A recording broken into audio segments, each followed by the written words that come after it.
సుదీర్ఘంగా సాగిన AP cabinet సమావేశంలో పలు కీలక అంశాలపై చర్చ జరిగింది. నూతన మద్యం పాలసీకి ఆమోదం తెలిపిన మంత్రివర్గం నాణ్యమైన బ్రాండ్లను అందుబాటులోకి తీసుకురావాలని నిర్ణయించింది. సగటు మద్యం ధర 99 రూపాయలకు అందించనుంది.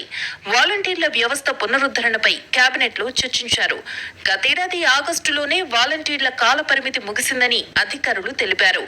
ఏడాది క్రితమే వాలంటీర్లను జగన్ తొలగించారని 2023లో వాలంటీర్ల పదవీ కాలం ముగిసినా రెన్యువల్ చేయలేదని సీఎం చంద్రబాబు దృష్టికి తీసుకొచ్చారు.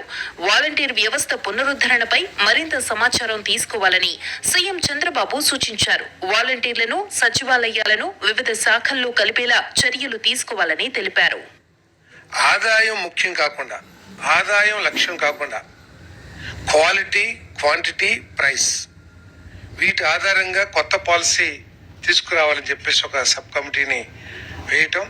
ఆ సబ్ కమిటీ మరి ఈరోజు రికమెండేషన్స్ ని మంత్రిమండలి ముందు ఉంచడం అందరికీ తెలిసిందే. మరి దాంట్లో నిర్ణయాల ప్రకారం అన్నిటికంటే ముఖ్యమైనది 99 రూపాయలకి క్వాలిటీ మద్యాన్ని అన్ని బ్రాండ్లు కూడా అందించాలని చెప్పేసి ప్రభుత్వం నిర్ణయించిందని చెప్పేసి మీకు మనం చేస్తాను.